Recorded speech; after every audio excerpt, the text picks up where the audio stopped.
Trump's so-called Donroe Doctrine was meant to project strength, but instead, it triggered consequences no one anticipated. And Canada's reaction changed everything. On January 3rd, 2026, US military forces crossed into Venezuela and detained the country's president during a nighttime operation. Within hours, Donald Trump appeared at Mar-a-Lago and unveiled what he described as the Donroe Doctrine, a strategy aimed at asserting complete American control over the Western Hemisphere. Then came a statement that sent shockwaves north of the border. He said American dominance in the hemisphere would never again be challenged. Shortly after, the US State Department posted online, "This is our hemisphere, and President Trump will not allow American security to be threatened." But that statement carries implications far beyond Washington. Canada exists in that hemisphere. So does Greenland. So does the Panama Canal. And Trump has already signaled interest in all of them. What followed, however, caught nearly everyone off guard. Within 3 days of the Venezuela announcement, Canadian Prime Minister Mark Carney initiated a series of decisive actions that stunned diplomats and analysts worldwide. These moves made one thing clear: Canada was no longer operating under the assumptions of the past. This is the story of how the United States openly declared itself the dominant power over its neighbors, and how Canada responded by constructing an entirely new network of alliances to defend its sovereignty. To understand how we reached this moment, we need to look closely at what unfolded in Venezuela and why it matters to every nation in the Western Hemisphere, especially Canada. On January 3rd, 2026, US forces launched an operation known as Absolute Resolve. American strikes targeted Venezuelan military facilities across the country. Soon after, airborne troops descended into Caracas and captured President Nicolas Maduro and his wife as they slept. By nightfall, both were being held in New York, facing US drug trafficking charges. This marked the most aggressive American military intervention in Latin America since the 1989 invasion of Panama. Consider what that means. The United States entered a sovereign country, removed its head of state, and transported him to stand trial in the US without international approval, without authorization from the United Nations, and without the diplomatic protocols that once constrained such actions. And Trump wasn't finished. At a press conference in Mar-a-Lago, he announced that the US would administer Venezuela indefinitely and that American corporations would assume control of the nation's massive oil reserves, among the largest on Earth. He then referenced the Donroe Doctrine, the 2-century-old policy asserting US influence over the Western Hemisphere. Trump argued that the original doctrine had been surpassed. "We've gone far beyond it," he said. "This is the Donroe Doctrine now." Many dismissed the remarks as political bravado, but they were wrong. This position had already been formalized as official US policy. In November 2025, the Trump administration released a revised national security strategy that explicitly introduced a Trump-era expansion of the Donroe Doctrine. The document stated that the United States would actively reassert its dominance to restore American leadership throughout the hemisphere. It went further. The strategy declared that non-hemispheric rivals would be prevented from owning or controlling assets deemed strategically essential in the Americas. It also warned that US alliances would depend on reducing outside influence from adversarial powers. Put simply, nations like Canada were being told to distance themselves from China or face repercussions. The document highlighted critical strategic zones and supply chains. In North America, that includes the Northwest Passage, the Arctic, and the vast reserves of critical minerals beneath Canadian territory. As one policy analyst noted, Washington views these assets as too important to leave access dependent on Canadian approval. This isn't conjecture, it's written policy. In the days following the Venezuela operation, Trump's administration made it clear that this was only the beginning. Secretary of State Marco Rubio appeared on television and stated, "This is our hemisphere. This is where we live, and we will not allow it to be used as a staging ground for America's rivals." When asked whether military action in Colombia was possible, Trump's response was blunt. "Sounds good to me." Cuba was next.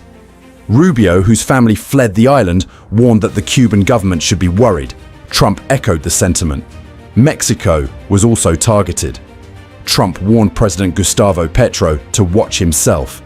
He described Colombia as unstable and again suggested US military involvement was acceptable. Then came Greenland.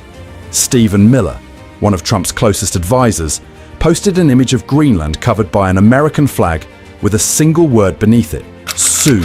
His wife, Katie Miller, had shared a similar message days earlier.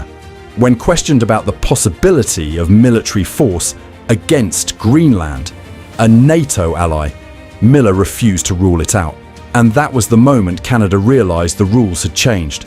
Denmark's Prime Minister, Mette Frederiksen, delivered one of the most striking warnings any NATO leader has ever issued about the United States. She said that if the US were ever to take action against another NATO member, it would mark the collapse of the alliance itself. In her words, it would be the end of NATO as it exists today. Think about that for a moment. A sitting NATO leader is openly acknowledging the possibility that the United States could act militarily against its own allies. This wasn't an offhand comment or political theatre. It came from the Prime Minister of Denmark, a founding NATO nation, speaking publicly and on record. For Canada, this hit close to home. Trump has repeatedly referred to Canada as the 51st state. His administration has imposed punishing tariffs on Canadian exports. He publicly ridiculed former Prime Minister Justin Trudeau by calling him Canada's governor, and his national security strategy explicitly frames the entire Western Hemisphere, including Canada, as part of an American-controlled sphere of influence. Bob Rae, Canada's former ambassador to the United Nations, spoke plainly in the aftermath of Venezuela. He said the rhetoric coming out of Washington threatens Canada's future and attempts to dictate its direction in ways that leave the country with no good options. His conclusion was blunt: Canada is on the menu. Former Foreign Affairs Minister Lloyd Axworthy issued an even starker warning. If Trump and those around him are allowed to act however they want, against whichever country they choose, for any reason they decide, then Canada becomes exposed and vulnerable. The Eurasia Group, one of the most respected political risk consultancies in the world, recently released its top risks for 2026 report. Ranked as the third most serious global risk was what they labeled the Donroe Doctrine. The report states that no country outside the United States will feel the impact of Trump's political transformation more acutely than Canada. According to the firm, Canada's decades-long relationship with the US, built on deep economic integration and an unshakable security partnership, is effectively over. Finished. That's not exaggeration. It's the assessment of a major risk analysis organization declaring the old Canada-US relationship a thing of the past. So how did Prime Minister Mark Carney respond? His initial statement on Venezuela was measured and deliberate. He expressed hope for freedom, democracy, peace, and prosperity for the Venezuelan people, while urging all parties to uphold international law. Critics immediately attacked the response. They called it timid, overly cautious, and insufficiently confrontational. NDP interim leader Don Davies described Carney's remarks as evasive and accused him of failing to push back against Trump. But those critics overlooked what mattered most. While Carney chose restraint in his language, he moved decisively in action. His first major step was traveling to Paris, not to consult Washington, but to meet European leaders at a coalition of the willing summit on Ukraine. Standing alongside representatives from more than 30 nations, Carney made a carefully calculated move. He appeared beside Danish Prime Minister Mette Frederiksen, the same leader Trump had just threatened over Greenland, and announced that Canada's Governor-General, Mary Simon, who is of Inuit heritage, would travel to Greenland the following month. At the same time, Canada revealed plans to open a new consulate in Nuuk, Greenland's capital. The symbolism could not have been clearer. Canada's head of state is indigenous, from the same Arctic peoples who inhabit Greenland. Sending her there, while Trump openly floated the idea of seizing the territory, sent a powerful message of unity and resistance. Carney spelled it out plainly. Greenland's future, he said, belongs solely to Greenland and Denmark. That decision is theirs alone. He added that NATO is a mutual defense pact and that its members are fully capable of providing collective security. French President Emmanuel Macron described the coalition as the backbone of global support for Ukraine. The plan includes continued military assistance and the formation of a multinational force to deter further attacks. This marked a turning point. Canada was no longer waiting for American leadership or approval. It was actively shaping alliances and stepping into a leadership role among democratic nations. To understand the significance of Carney's strategy, you have to look at what came before Venezuela. In December 2025, Canada made history by becoming the first non-European country to join the European Union's primary defense initiative, SAFE, Security Action for Europe.